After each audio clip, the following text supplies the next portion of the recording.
27,000 కోట్ల రూపాయలు బ్యాంకులకు చెల్లించిండు.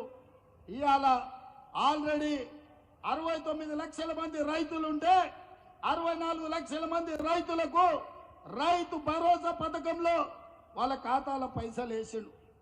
ఇక మిగిలింది 4 లక్షల మంది రైతులే. మిత్రులారా, మీరు రాసుకోండి. ఈ తెలంగాణ రాష్ట్రంలో కాంగ్రెస్ వచ్చిన తర్వాత రైతు భరోసా పథకంలో 7,500 కోట్లలో 69 లక్షల మంది ఉంటే ఆల్రెడీ 65 లక్షల మందికి రైతు భరోసా పథకం వేసినాం.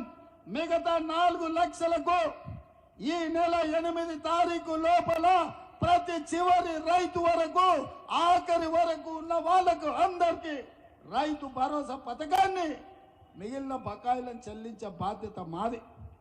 ఒక పక్కన జీతాలు ఇచ్చుకుంటూ అంగన్వాడీ వర్కర్లు, ఆశా వర్కర్లు, బడులలో మధ్యాహ్నం భోజనం వండే వర్కర్స్ నుంచి ప్రతి వాళ్లకు ప్రతి నెల 1వ తారీఖు నాడు జీతాలు ఇస్తూ నువ్వు నెత్తి మీద పెట్టిన కుంపటి 7 లక్షల కోట్ల అప్పుకు 27,000 కోట్ల రూపాయలు మెత్తి కట్టుకుంటూనే మా రైతుల పట్ల ప్రేమ ఉన్న మేము 150 రోజులు తిరిగే లోపలనే 7,500 కోట్ల రూపాయలు ప్రతి చివరి రైతు వరకు రైతు భరోసా పథకాన్ని అమలు చేస్తున్నాం.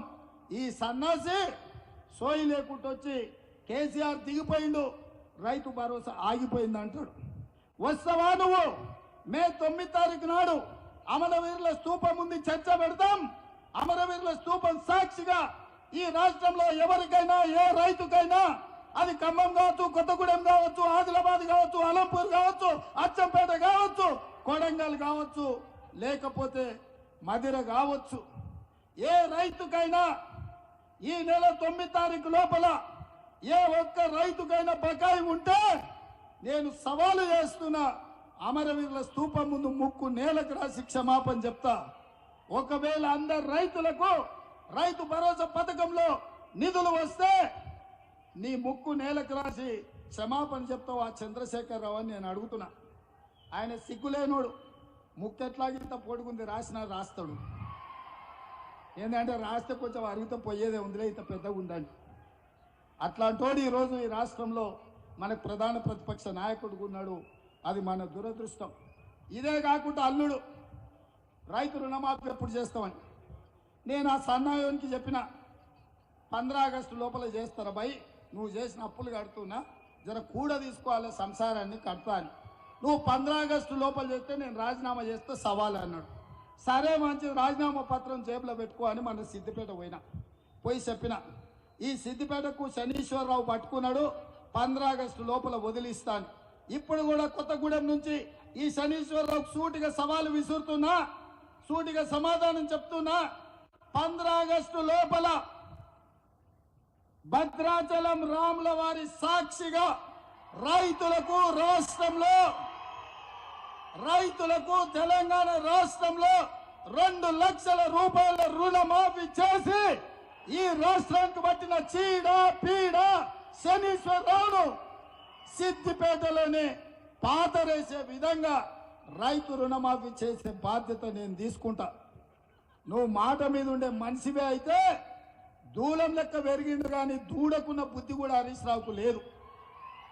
మొదట్లోటి చెప్పి మధ్యలో చోటు చెప్పి చివరికి పారిపోదామని ఎత్తుగడలు వేస్తున్నాడు.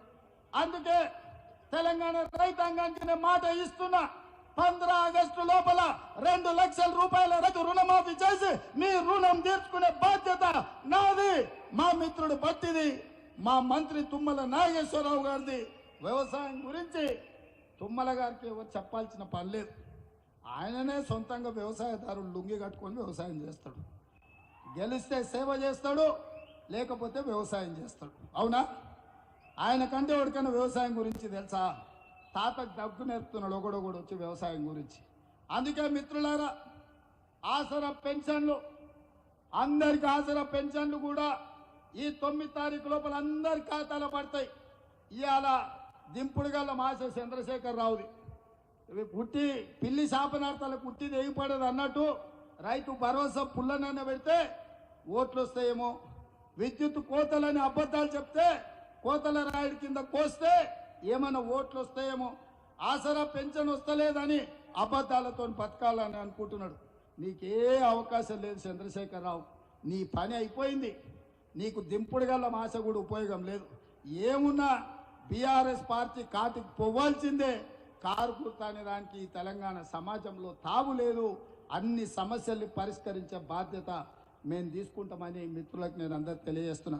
ఇక బీజేపీ నేను చెప్తానే ఉన్నా, 400 సీట్లు ఇస్తే